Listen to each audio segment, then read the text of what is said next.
জনগণের সঙ্গে পুলিশের সম্পর্ক হবে আইনগত এবং মানবিক। অফিসার বৃন্দ, বিশ্বের যে কোনো দেশেই একটা সরকারের সাফল্যের জন্য দক্ষ, সাহসী, সৎ, নিরপেক্ষ পুলিশ প্রশাসনের বিকল্প কোনো আছে বলে আমি মনে করি না। এর কোনো বিকল্প নেই।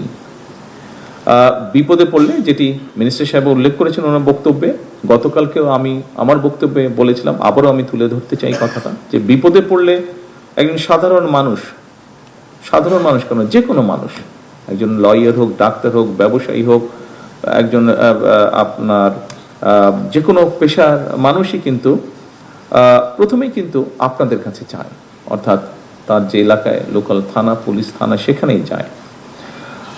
আমি দৃঢ়ভাবে বিশ্বাস করি, আমি নিজের অভিজ্ঞতা দিয়েও দেখেছি, আমি দৃঢ়ভাবে বিশ্বাস করি সেখানে যে রেসপন্সিবল পুলিশ অফিসার থাকে, পুলিশ সদস্যরা থাকেন, তারা যদি আন্তরিকভাবে চান তাহলে আইনি এবং কৌশলী ভূমিকা নিয়ে কিন্তু অনেক ঘটনা শুরুতেই নিষ্পত্তি করা যায়।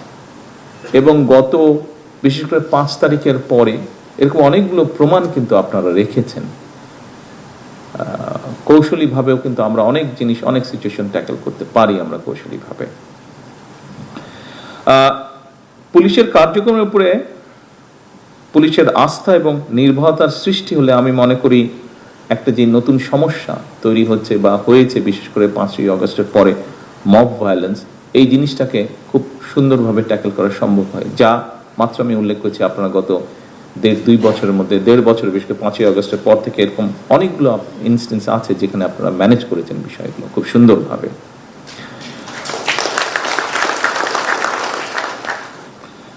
দীর্ঘ 1.5 দশকে আমরা একটা ফাঁসিবাদ শাসনের মধ্যে দিয়ে ছিলাম। 2024-এর অভ্যুত্থানের পরে বর্তমান সরকার জনগণের কাছে গণতান্ত্রিক সরকার হিসেবে পরিচিত, একটা জবাবদিহিমূলক সরকার হিসেবে আমরা গড়ে তুলতে চাই এই সরকারকে। এই সরকার পুলিশ বাহিনীকে এমন একটা রূপ দিতে চায় যেখানে পুলিশ সত্যিকারভাবে হবে জনবান্ধব, এবং শুধু জনবান্ধব নয়, আমরা চাই মানুষের একটা আস্থা তৈরি হবে, আপনার একটা আস্থার জায়গা হবেন, মানুষের, সাধারণ মানুষের একটা আস্থার জায়গা হবে। যে কোনো দেশেই সাধারণত জনগণ পুলিশ প্রশাসনকে সরকারের মিরর বা আয়না হিসাবে কিন্তু চিন্তা করে। কারণ এই যে একটু আগে বললাম, মানুষ বিপদে পড়লেই আপনাদের কাছে প্রথমেই যায়, দুটো জায়গায় যায় মানুষ তার বিপদের টাইপ হিসাবে।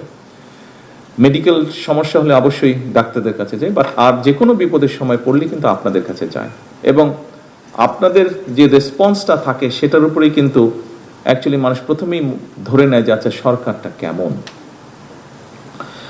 এবং সেজন্যই পুলিশ প্রশাসনকে সরকারের আয়না হিসেবে বিবেচনা করা হয়। সুতরাং পুলিশ প্রশাসন সফল হতে কার্যত সেটা সরকারের সফলতা হিসাবেই বিবেচিত হয়। অফিসার বৃন্দ, একটি শক্তিশালী, জবাবদিহিমূলক, আইনসম্মত এবং জনবান্ধব রাষ্ট্র ব্যবস্থা গড়ে তোলার ক্ষেত্রে আপনাদের ভূমিকা অনস্বীকারযোগ্য।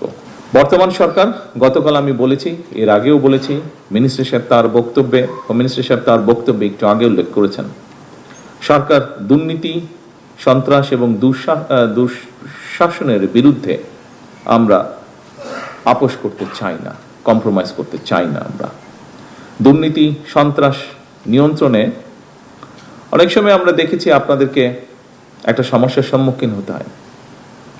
পলিটিক্যাল পরিচয় বা পলিটিক্যাল আইডেন্টি, ইনফ্লুয়েন্সিয়াল আইডেন্টি, এরকম বিষয় আপনাদেরকে ফেস করতে হয়। আমি পরিষ্কারভাবে আপনাদের সামনে আজকের এই অনুষ্ঠানে বলতে চাই যে দুর্নীতি, সন্ত্রাস নিয়ন্ত্রণে ব্যক্তির রাজনৈতিক পরিচয় নয়।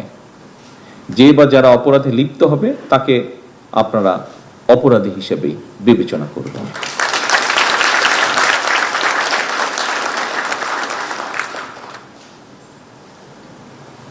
কোন ব্যক্তি বা দল কিন্তু আপনাদের দল নয়, বরং আপনারাই কিন্তু আইনের রক্ষক। এই জিনিসটা কিন্তু আপনাদেরকে মনে রাখতে হবে। আপনারা দায়িত্ব পালন করবেন রাষ্ট্র এবং জনগণের কল্যাণে। একটু আগে আমি বলেছি, জনগণের সঙ্গে পুলিশের সম্পর্ক হবে আইনগত এবং মানবিক।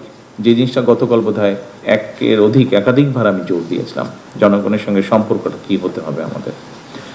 অন্য সকল কার্যক্রমের পাশাপাশি রাজনৈতিক অস্থিতিশীল পরিস্থিতি নিয়ন্ত্রণেও কিন্তু আপনাদের ভূমিকা কার্যক্রমের একটা উল্লেখযোগ্য সময় ব্যয় হয়।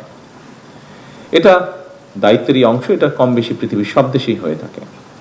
বর্তমান সরকার অবশ্যই জনগণের গণতান্ত্রিক রাজনৈতিক অধিকার নিশ্চিত রাখতে চায়, তবে কেউ যেন সাম্প্রদায়িক সম্প্রীতি কিংবা কোন রকমের নাশকতামূলক কার্যক্রমে লিপ্ত হতে না পারে, এটিও কিন্তু আমাদের সকলকে মনে রাখতে হবে।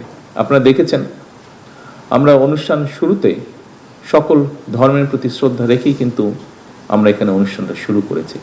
এখানেও আপনারা আজকে যারা বসে আছেন, আমরা অবশ্যই এক ধর্মের মানুষ সকলে বসে নেই, এখানে বিভিন্ন ধর্মের মানুষ আমরা উপস্থিত আছি, হয়তো সংখ্যায় কম বা বেশি। সেজন্যই যে সাম্প্রদায়িক যে সম্প্রীতি, এটি এই জন্যই আমাদেরকে বজায় রাখতে হবে, কঠোরভাবে এটিকে আমাদের এনশিওর করতে হবে। কারণ আপনার সাথে খুব ভালো সম্পর্কের একজন সহকর্মী আছেন, হতে পারেন তিনি আপনার স্বধর্মের মানুষ নন, অন্য ধর্মের মানুষ, কিন্তু আপনার সাথে মানুষ হিসাবে, একজন সহকর্মী হিসাবে তার সাথে আপনার সম্পর্ক অত্যন্ত ভালো, অত্যন্ত ফ্রেন্ডলি সম্পর্ক।